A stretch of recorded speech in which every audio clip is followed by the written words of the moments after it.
بسم اللہ الرحمن الرحیم۔ السلام علیکم ناظرین۔ نئی نویلی دلہن کو ساس اپنے سامنے بٹھا کر نصیحتیں کر رہی تھی اور بولی، دیکھو بیٹی، میں اس گھر کی وزیر اعظم ہوں، تمہارا سسر وزیر داخلہ ہے، تمہارا شوہر وزیر فراہمی ضروریات ہے، تمہاری نند وزیر منصوبہ بندی ہے، اب تم بتاؤ کہ تم کون سا محکمہ لوگی؟ بہو نے شرماتے ہوئے کہا، ماں جی میں اپوزیشن میں بیٹھوں گی اور آپ کی حکومت نہیں چلنے دوں گی۔ چلیں اب اصل بات کی طرف آتے ہیں۔ حضرت علی رضی اللہ تعالیٰ عنہ نے فرمایا، 4 باتیں اپنی بیوی کو کبھی مت بتانا۔ 1، بیوی کے سامنے رونا مت، چاہے کتنی بھی تکلیف ہو، کتنی بھی پریشانی ہو، چاہے اندر سے کتنے ہی ٹوٹ چکے ہو، لیکن بیوی کے سامنے کبھی آنسو مت بہانا، ورنہ ساری عمر تمہاری بیوی یہی سمجھے گی یہ مرد بہت کمزور ہے، اپنے جذبات پر قابو نہیں پا سکتا، چھوٹی چھوٹی چیزوں پر اداس ہو جاتا ہے، لہٰذا وہ تمہیں کمزور سمجھنا شروع کر دے گی۔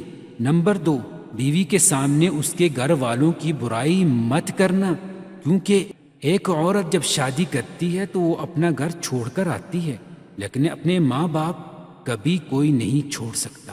نمبر 3، عورت کو کبھی بھی اپنی کمائی مت بتانا، کیونکہ ایک مرد کو ہی پتہ ہوتا ہے کہ گھر کس طرح چلانا ہے، سب کے خرچے کس طرح پورے کرنے ہیں۔ ہاں، عورت کو اس کا خرچ ضرور دیں، اس کی ضروریات کا خیال ضرور رکھیں۔ نمبر 4، اپنی بیوی کے سامنے کبھی اپنے گھر والوں کی برائی مت کرنا، کیونکہ اس طرح تم خود ہی اس کی نظر میں اپنی عزت ختم کر دو گے۔ شادی کے دن نئی نویلی دلہن نے ایک اٹیچی کیس کی طرف اشارہ کرتے ہوئے اپنے شوہر سے وعدہ لیا کہ وہ اس اٹیچی کیس کو کبھی نہیں کھولے گا۔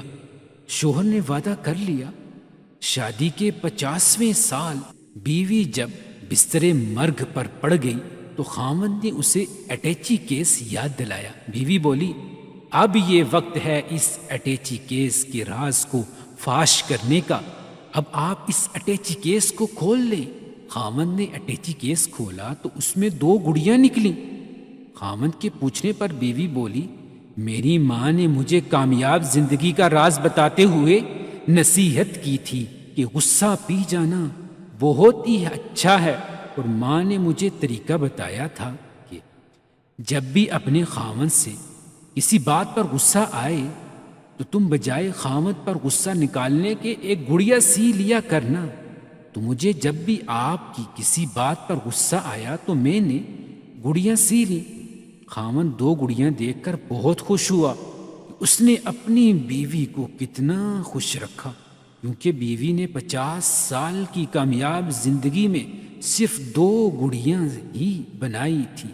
محبت میں شدت معنی نہیں رکھتی، محبت میں عزت معنی رکھتی ہے۔ ایک ہوتا ہے کسی کو اپنی طبیعت کے مطابق ڈھال لینا، اور دوسرا ہوتا ہے کسی کی طبیعت کے مطابق ڈھل جانا۔ ان دونوں پہلوؤں میں انداز نرمی اور محبت والا ہو تب ہی رشتے بنتے ہیں، ورنہ جھگڑوں کے سوا کچھ حاصل نہیں ہوتا۔ اللہ تعالیٰ نے دنیا میں جو سب سے پہلے رشتہ بنایا وہ میاں اور بیوی کا ہی رشتہ تھا، اور پھر باقی سارے رشتے اس کے بعد بنائے، اور پھر یہ رشتہ تو ہے بھی ایسا کہ کتنی بھی دھوپ چھاؤں آئے اس رشتے میں ایک دوسرے کے بغیر گزارا ممکن ہی نہیں ہے۔